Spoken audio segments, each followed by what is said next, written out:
Alrighty, welcome back to the big show. Sancha Durham. I'm Jamel Hartman. It's the Daily Hour brought to you by the BAC Group of Companies, Medical House Lindos, and People's Pharmacy. Please don't forget to subscribe on our website, thedailyhour.com. Follow us on all of our social media channels to stay up to date with all that we have going on. Help us grow beyond the mic as we do our part to continue to improve our community. Without further ado, let's bring in our very patient guest today. We've got former leader of the Bermuda Progressive Labour Party, current leader of the Free Democratic Movement, and candidate for Constituency 36 in this Friday's by-election. Please give a warm TDH welcome to the Honorable Marc Bean. Calm down. He don't want your applause, he wants your votes. All righty. I got that. I think Barack Obama said that recently. How you doing, sir? Morning. Good morning. Morning to you, Jamal. Good morning, Sister Sancha. Good morning, Sister Maya. Two of my favorites, Sancha and Maya. Yeah, they're my favorites. I see what he did there. I was referring to Jamal. No. Mal. Yeah.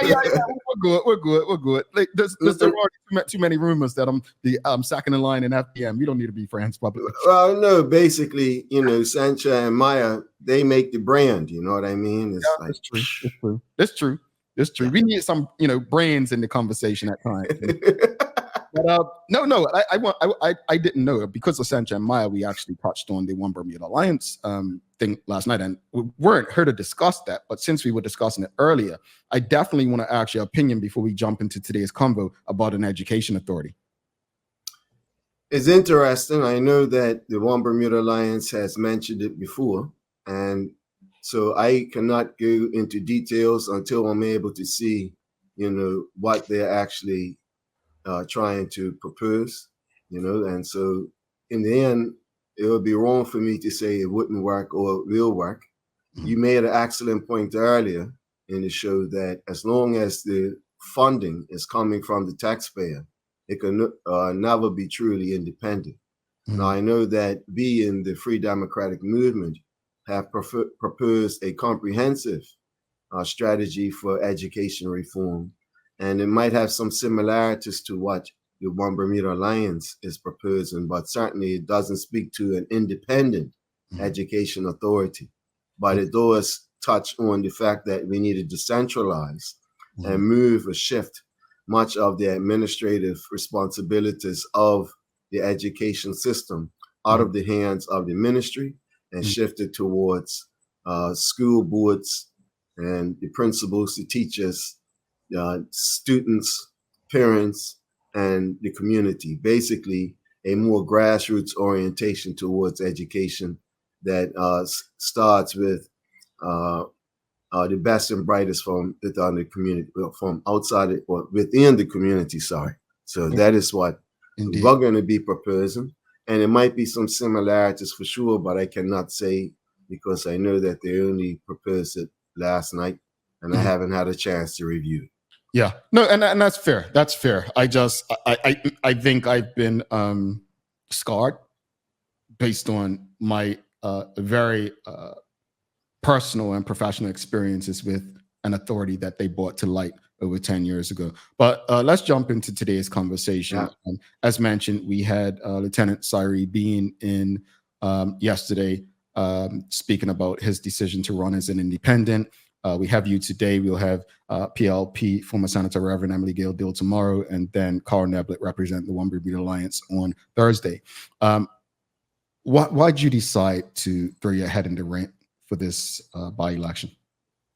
A few months ago, there was a by-election in Constituency 10, and we had an opportunity to put forth a candidate at that time, but because of the timing of it, we didn't really have an opportunity to mobilize a team and get one's focus. And so I had said then that we were not going to present a candidate for that by-election. Subsequently, over the last few months, times have changed, and we have had additional by-elections as a result of resignations. And through consultation with the team within the FDM, it was decided and determined that the FDM needs to have a presence in the upcoming by-elections and to show up and to allow the people to see that we are functional and active. And at the same time, it gives us an opportunity to prepare our team for electoral politics and understanding the nuances of canvassing and knocking on doors and whatnot. So it served multiple purposes in terms of the FDM. And so we made the decision to have someone. And then when we looked around the room, it was decided that it would be best if I put myself forward as a leader, and having already had experience in electoral politics, will hopefully set the tone for the rest of the FDM. And at the same time, also give us our best chance or best opportunity to pick up a seat in Parliament, which we feel, if that is to happen through the will of the people, can be a serious game changer for politics in Bermuda today. Indeed. So in the last general election, you ran in constituency of Sands North against Kathy Lynn Simmons, but you lost by 246 votes. This constituency has been proven to be a PLP stronghold. So can you explain to our audience, why do you feel this time it'll be different? There'll be a different outcome. And as he just asked, why is it important to run in this by-election? Sure. And you're right that it's traditionally been seen as a PLP stronghold. But if you can go back to 2012, I believe that the PLP won that seat by approximately 8 votes, where it was Michael Scott versus Ray Charlton. Yep. So it shows historically that while it is a safe seat, there are opportunities, times and places in which that can shift. And it shifted in 2012. And we feel that the current conditions in the island are similar to what it was like in 2012. And that's why one of the reasons why we think that the opportunity for us to chip away at that gap of 240 votes is there, to the point that it's quite possible that we could win the seat. And that is because the people, like 2012, generally speaking, the people of Bermuda and the people of Constituency 36 are not happy at all with the current state of affairs, with the current government and its opposition. And as a result, we think that the conditions are right to go and test the waters and see if the people are interested in real substantive change. And so the only way you can do that is to submit yourself to the will of the people and put yourself forward as a candidate. Now, is it possible that we could win? It's possible. Anything's possible, but I'm not going to go ahead and presume arrogantly what the people are thinking. It's up to them at the ballot booth to make that determination. But I know that we have put our best foot forward. We have canvassed the entire constituency from Dockyard to Daniel's Head, which is a departure from the last by-election, where I was only able to canvass between Dockyard and Loyalty Estates. And that's because I was also focusing on organizing the rest of our 14, 15 candidates that had stepped forward. This time is a little different. And so we were able to canvass everyone and also provide our ideas and our vision for the constituency and the country. Now, we think that from being on the doorstep, it has been very positive. You have some PLP supporters who will remain PLP supporters, others who are sick and tired of the PLP and are giving ourselves a serious consideration, in addition to our other opponents. And so, when you look at it, this is a good time to test the waters. You kind of answered the question a little bit just now. Jamel would tell you, I come on here all the time and I feel like I preach these things and we have these discussions and I feel like people are ready for change. But do you really think that people are really ready for a change? Time will tell. Time will tell, because politics in Bermuda is fickle. You have some entrenched positions that, regardless of how poor or how well a incumbent government is doing, specifically the PLP, actually, and the OBA too, people will still make allowance for their mistakes and excuse that bad behavior or bad level of governance and still go back and vote the persons in. Yet at the same time, there's always that large center ground or middle ground of the electorate that go back and forth and decide or seek to vote based on persons instead of the party. And so we don't know where we're at, what we're looking at right now. But from the feedback on the doorstep, I think that the FDM certainly has a chance. And I think that the other opponents we're going to pick up some votes.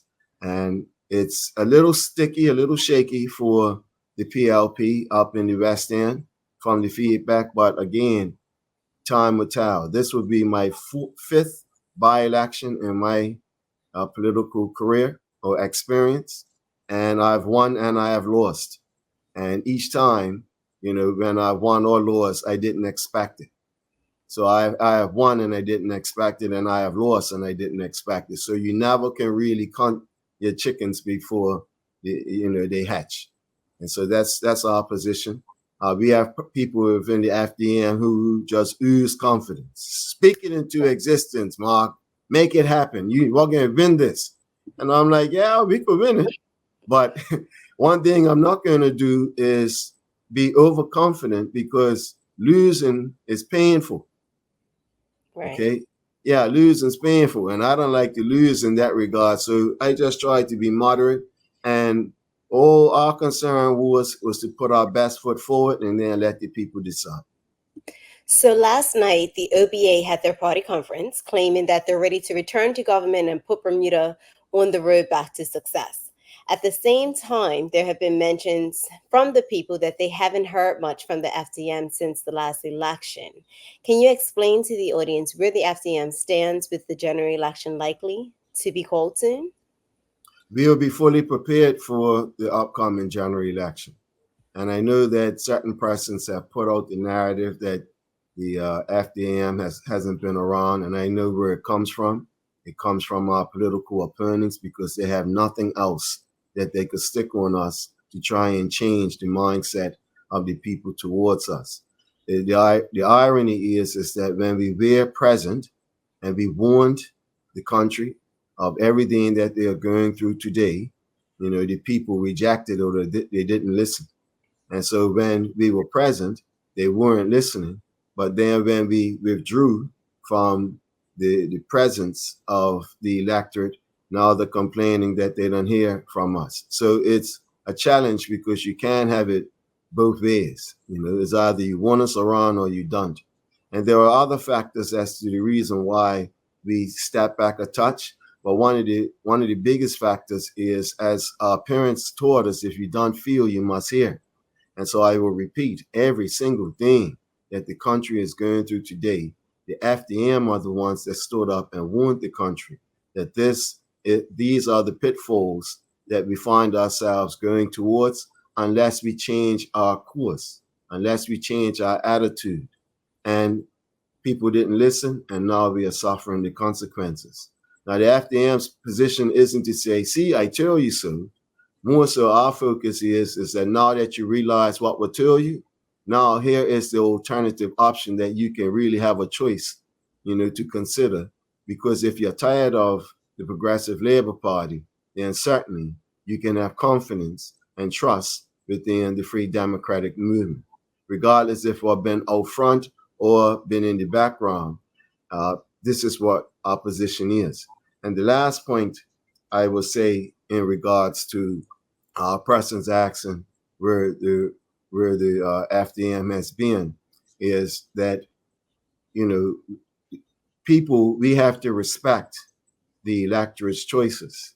And so if you can recall, for the last 6 or 7 years, no matter how poor the PLP has been in governing, somehow, some way, they've always been able to focus and flip the script and say that it is the One Bermuda Alliance's fault.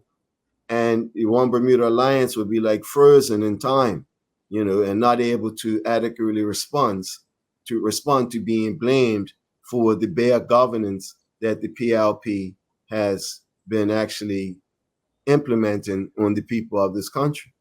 And so, if the people would then believe and listen to the PLP's rhetoric towards the OBA, what you think they would do, right, if we were that present in the midst of all this poor level of governance that the Biden administration has been inflicting on the country as it relates to our relationship with the FDM, or the relationship with the FDM and the electorate. If they could blame the the OBA, for things that the OBA didn't even really do, then can you imagine them turning around and saying, well, the reason why we haven't been successful over the last 5-6 years is because Marc Bean and the Free Democratic Movement have become a stumbling block to us. Unfortunately, from our experience, we're seeing such propaganda work in Bermuda.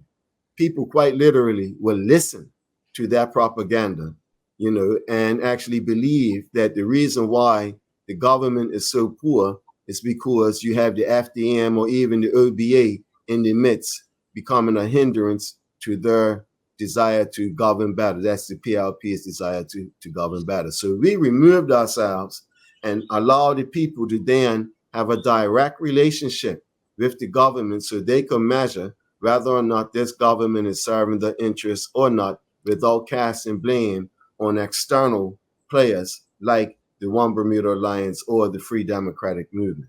Who So lives it, knows it.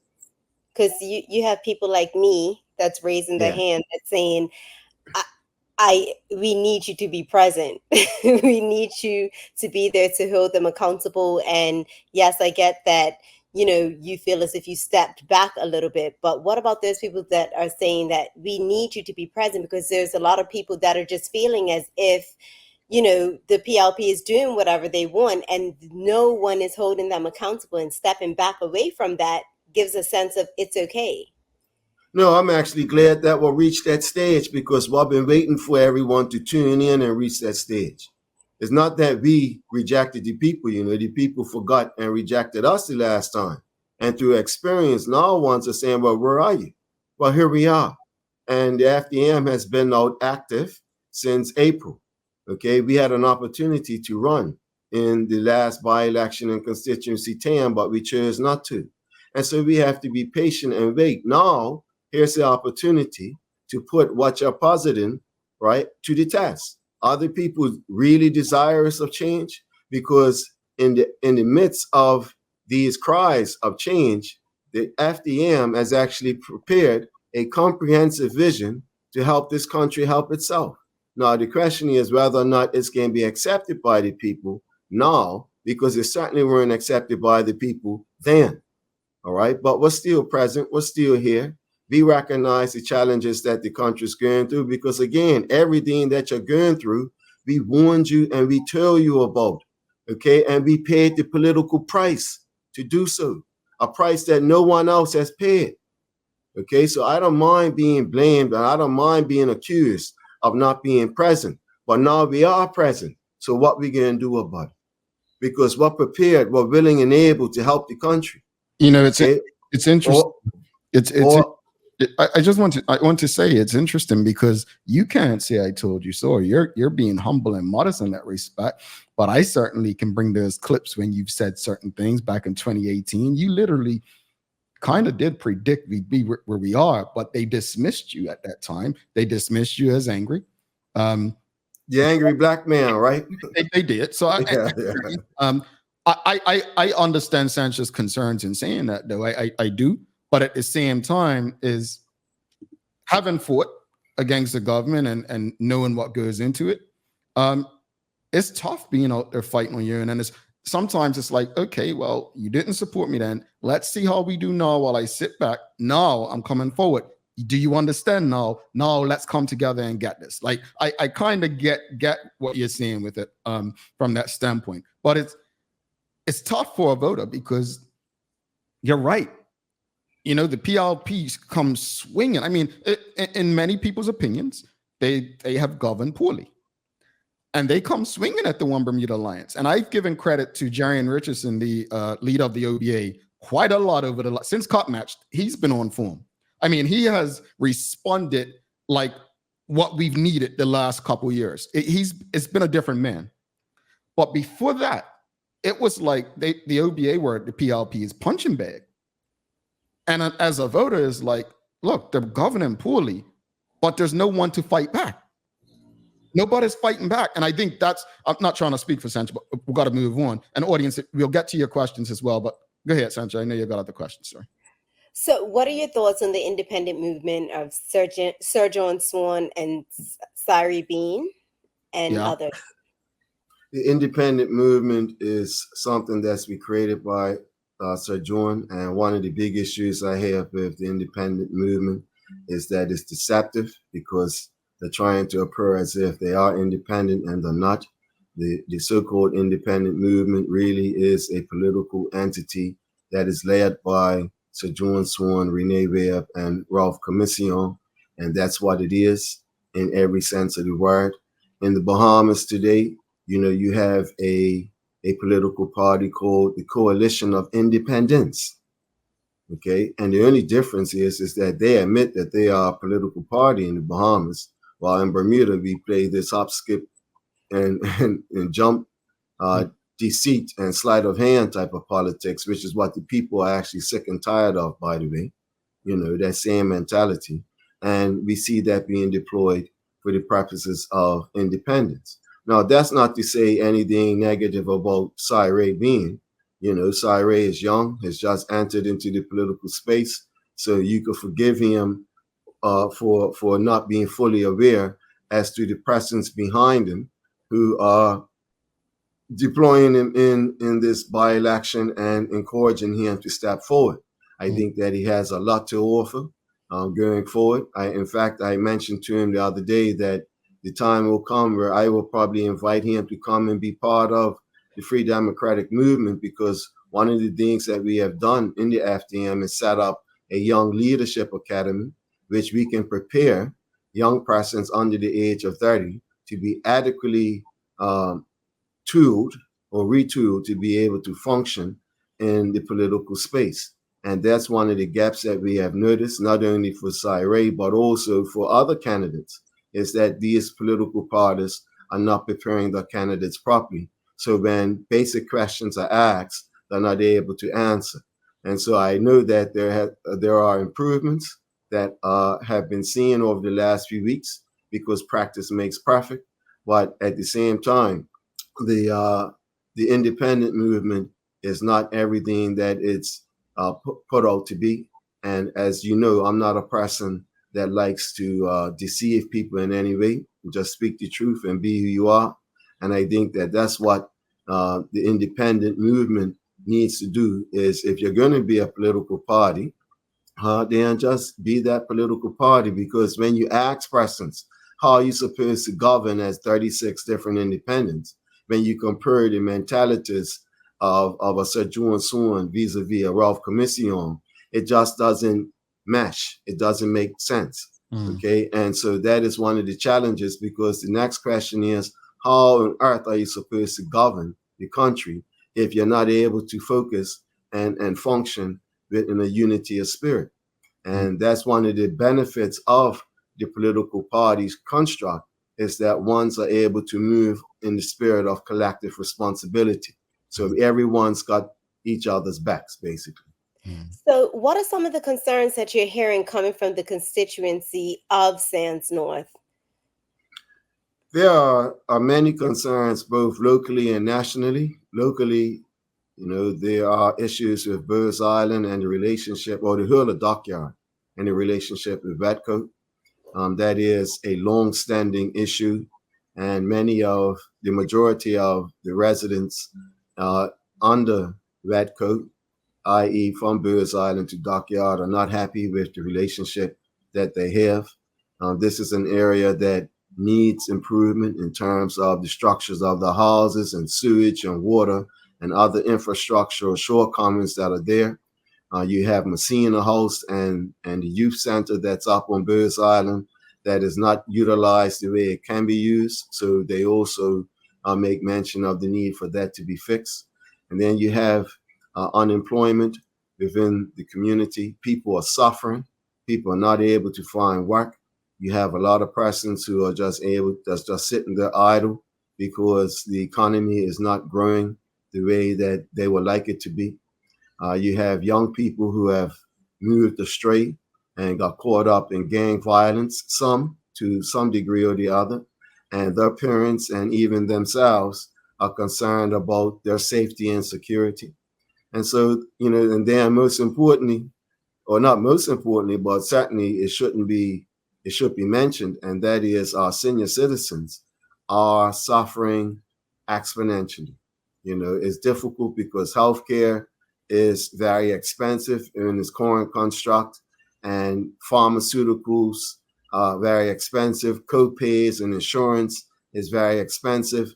And as you heard before, seniors are now having to make decisions between food and medicine. And again, all this isn't because of the COVID pandemic or some other external reason. It has to be tied and directed solely to the decisions and actions of the current government, which has put the country in the state of decay and decline that we find ourselves in today. Mhm.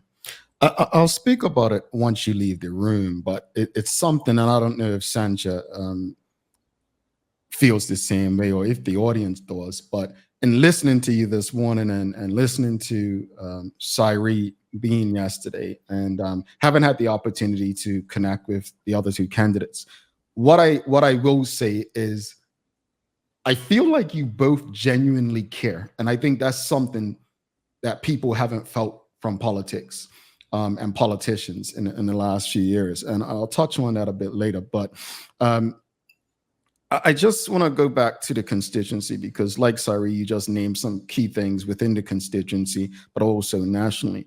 And audience, I'll get to you in a bit, but we asked Cyree yesterday what difference he thinks he can make as an independent. Although the FDM's a party, you're pretty much, if you were successful, would be like an independent in the House.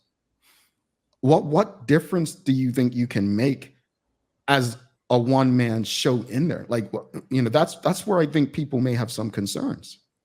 Well, I wouldn't be an independent in the House, even though there's just one person in the House, because the Free Democratic Movement is a political entity, a party.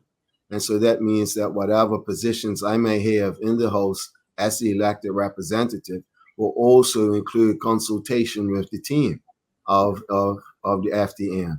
And that means that when it comes to making policy decisions or putting forth policy ideas, it's not going to come just from Marc Bean, but it will come from a group consultation. And so that is one of the differences between, I think, what the FDM is providing and what a truly independent person will provide.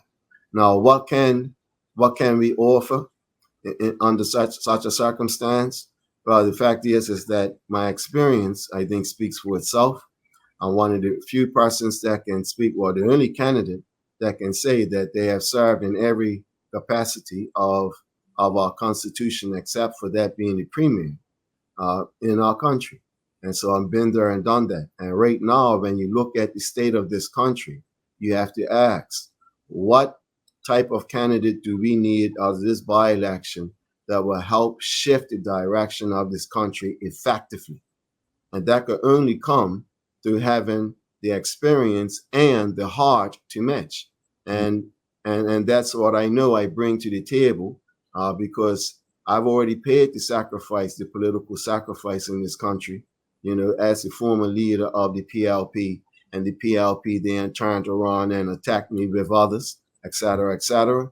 I've grown through that. I've experienced it. I've experienced the pitfalls of my own behavior, where I could reflect back on the past and say, you know what, some things I can change and do differently. And that comes through maturity and time and reflection.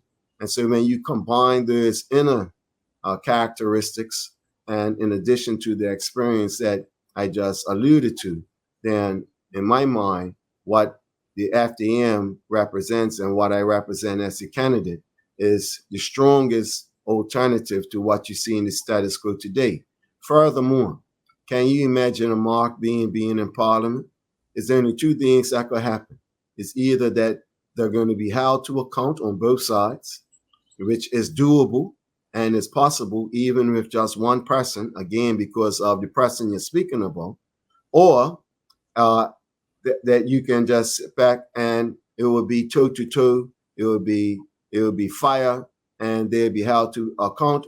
Or the other option would be that we have the ability to assist the government to improve in their level of governance, and we have the ability to assist the opposition to improve their level of being an opposition.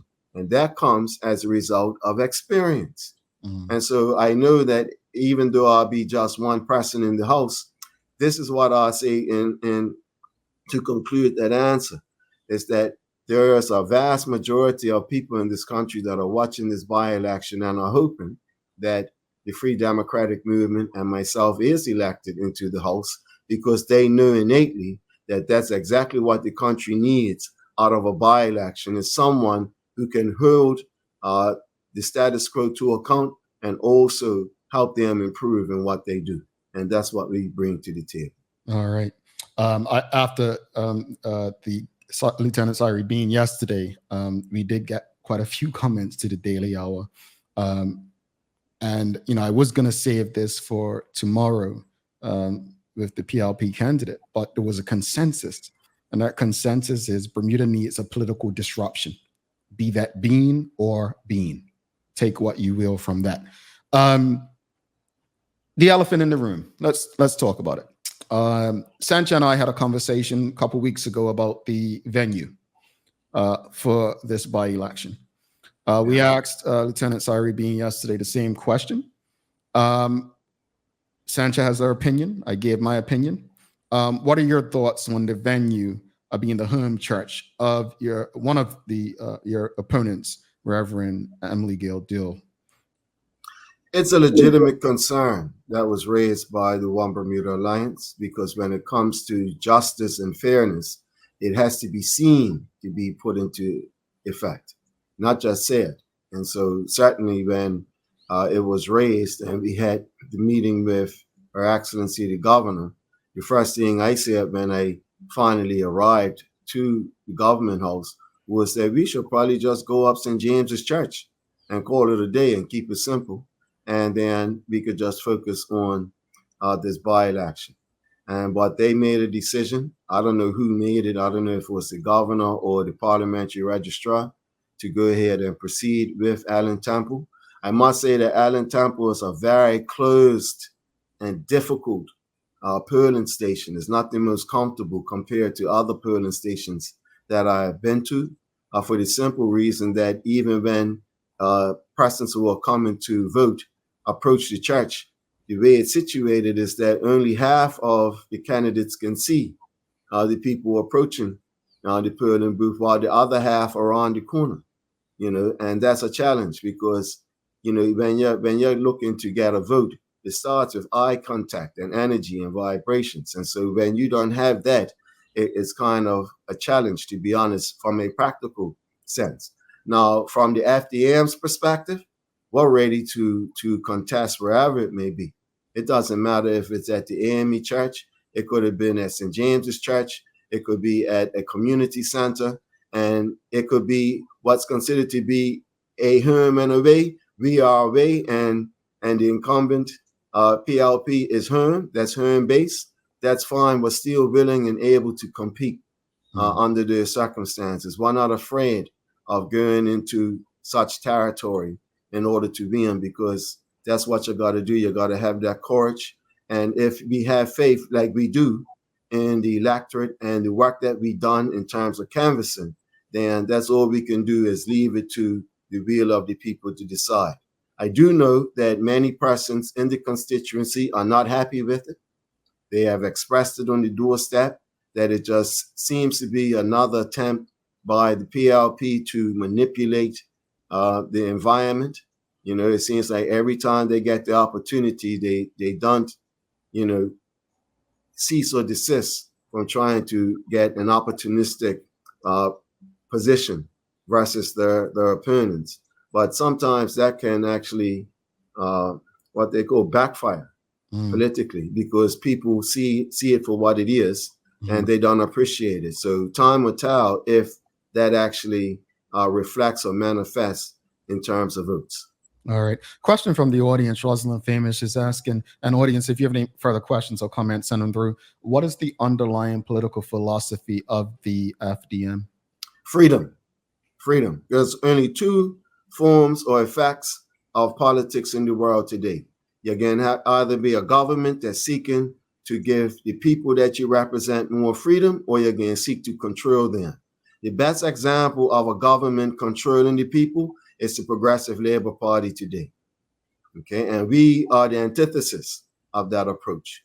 Okay, and so that is the big difference. Now, what does freedom, how does it manifest in a political sense in Bermuda? Well, freedom in the Bermuda context would be to remove the barriers to economic growth, to remove the barriers to cultural continuity, i.e., making sure that government has or approaches their task with a light touch instead of using force and coercion to make the people do what you want them to do. And so our position is that if Bermuda is to grow, if Bermuda is to excel, then we shouldn't think as politicians that we have all the answers and we're going to tell you what to do. And rather take the approach where we become hands-off, make sure that law and order is what is present, and then allow persons to develop the relationships that allows them to have peace and prosperity on their own account.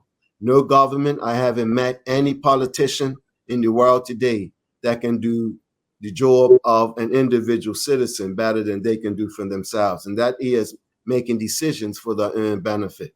And so we take an approach which is the opposite of what the PLP has been presenting over the years. And if I was to tell young people, if you want to see the difference, then you look at how the PLP has been operating. They have been seeking to control you, right? And the FDM, our approach is to remove that control and allow you to be free to make the decisions, to make yourself the masters of your own destiny. It's funny you say that. It scares people having to do for self. And it reminds me of some books I read when I went to the African American Museum in DC. I purchased a few books, and many of the books spoke about, how people were afraid to leave the plantation. They were, some people were afraid for slavery in the South to end because they didn't know how to go and do for self and work. They had room and board and so on. And I know it's an extreme analogy, but I think that's what we're faced with, if we're honest. It's all relevant. Yeah. It's relevant. A little bit of control, or a lot of control, is still control. Mm-hmm. And so you can use that as an example, and people can say, well, we see similar behavior traits within the government. I mean, you have 30 persons, now 29 within the incumbent government, but how many have actually spoken up and took a stance contrary to what the government's position of the day is? Mm-hmm. Very few. The Honorable Curtis Dickinson is one of them, and he's done it once or twice, but everyone else has been basically mute. And so that is an example of what being controlled is all about. When your own political representatives are controlled, where they're afraid to speak out and take a stand, then what do you think can happen to the populace? Because the examples the turns being set from above.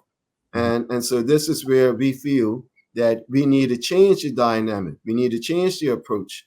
And that comes from a change in our political and philosophical ideals. And that's what we represent, which is a complete departure from what the PLP has been presenting to the people.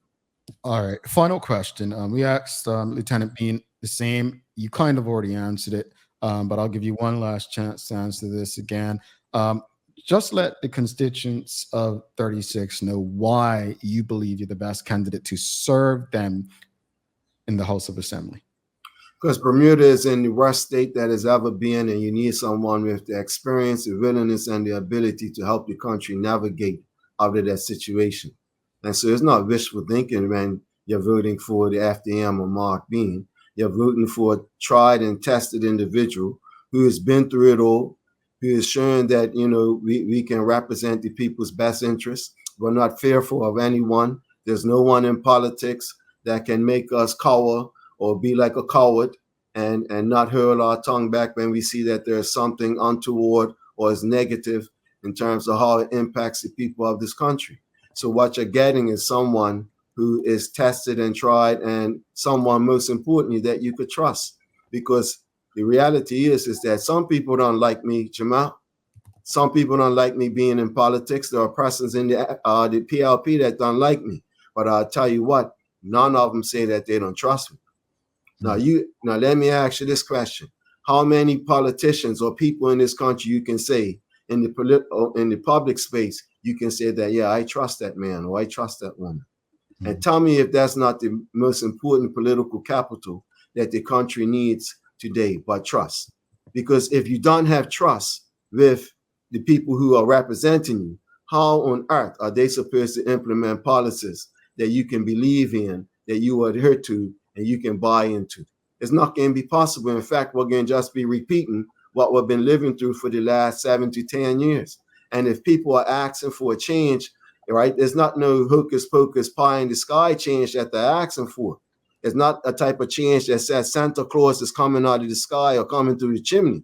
We're talking about something that's real, because our children are suffering, our seniors are suffering, and the adults of today who's responsible to take care of both our seniors and our children are suffering. Who has the ability to navigate the country out of this situation? And that person is Marc Bean. All righty. Honorable Marc Bean, thank you so much for making time for us to have this conversation. All the best on Friday. And thank you. Yeah, I have some words that I'll share afterwards, but thank you, and we'll be in touch with you. All right. All right, Sister Sancha. Bye. Honorable Marc Bean, folks, if you appreciated that conversation, please give us a thumbs up, a love, a like. We're going to take our final break. We'll come back, wrap it up in about 1:25, and we've got the daily play for you as well. Stick with us.